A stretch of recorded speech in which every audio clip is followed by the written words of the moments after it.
we're going to be talking about what Larry brought up in terms of the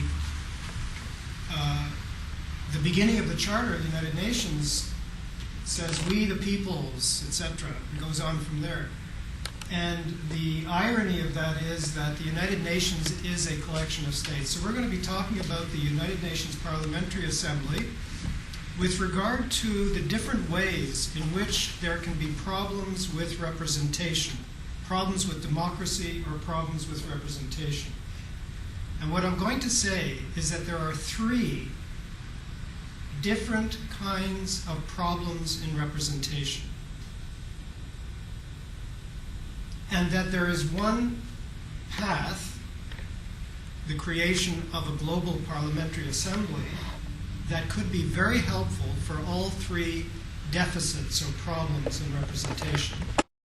Despotic control, no representation, some power is enforcing its will for its own narrow self-interest on people and for various military reasons ultimately, and the kind of strategy of the ruler or the military coup, if that's what it is, people can't fight back effectively. And so that will be a lack of representation, a lack of ability to influence what happens, and a lack of democracy. That's the first kind. The second kind is the lack of a procedural means where there is no despotic control, but there is the lack of a procedural means to have input. It's kind of subtle, but it's very important. And the third problem is best characterized as the lack of elementary justice, the lack of basic justice, even if there is some form of procedural democratic input. But there is still the lack of basic justice. So what I'm going to say is that these are three forms of democratic deficit can all be improved by the creation of a global parliamentary assembly. The second main kind of democratic deficit is the subtle one, that is the lack of a procedure even if there is no despotic control. The obvious example that I'm thinking about is the current global picture. Because there is no democratic input, there is no representational input that citizens of the world have. We're all citizens of the world. We all take interest in things that are going on outside our states. We have many levels.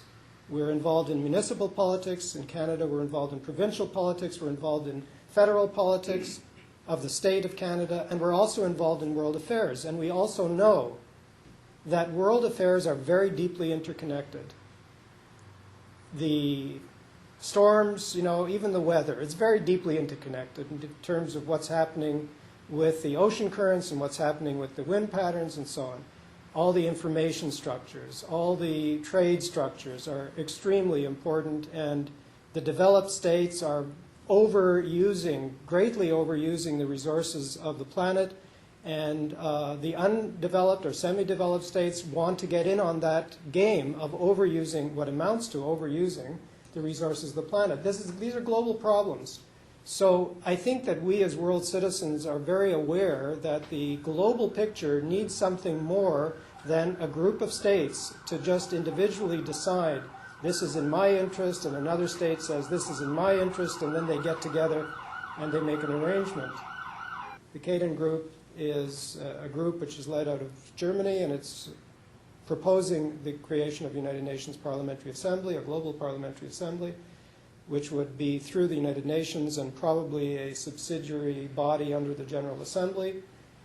And it's a soft approach. This is the key factor, to look at in terms of the creation of the United Nations Parliamentary Assembly. It's to do it in a very soft way.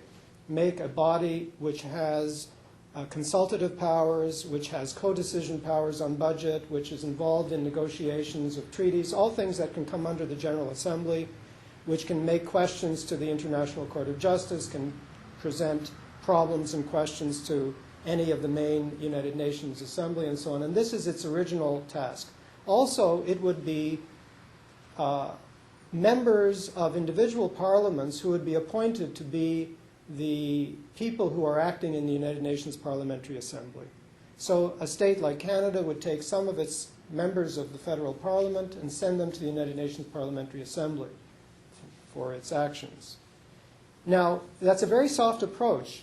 There is already from the beginning one very important feature to be aware of, and that is that the parliamentarian in a United Nations Parliamentary Assembly is still representing the people, and the people as global citizens. So this person is not under the instruction of the government of the state as to what exactly to do. And that's a very important kind of difference. That, for instance, would put pressure on the despot, because it becomes possible for individual people to say to their United Nations Parliamentary Assembly, well, you know, we don't have any of the things that we need. So pressure can come from that means. The International Criminal Court is interestingly expanding its jurisdiction over states that have not ratified the treaty. And that was the original intention, was its jurisdiction would only be over states that ratify the treaty. But it's starting to move a little bit more broadly than that. So it's conceivable. It's not clear yet, but it's conceivable that the International Criminal Court itself could expand its jurisdiction. And it could be involved even if the despot is the despot of a state that's not a ratified member of the International Criminal Court. There are many other features like that. So it certainly seems reasonable to think that the presence of a United Nations Parliamentary Assembly would be real pressure on people to behave in more ordinary ways and not to take despotic control and so on. As far as the second deficit goes, it's absolutely direct, because that's just what we're talking about, the creation of a means in the longer term. And even at the beginning, it would start to be that way, but over a number of years, and it's hard to predict how many years it would take, it's expected that there would be official elections. There might need to be a charter amendment, an amendment of the Charter of the United Nations, to make a major transformation of the United Nations, because there would be a parliamentary assembly. So there's no question about the United Nations Parliamentary Assembly positively affecting, removing the deficit of the lack of an opportunity for world citizens to participate in world affairs. So the message is very simple. There are three kinds of deficits, problems, lacks in representation and in input that people have. And one is there are places where it is despotic control, military control, or tyrannical control. And the second problem is the lack of an opportunity, a procedural system whereby people can provide input or representation at the global level. And the third is the problem of elementary justice.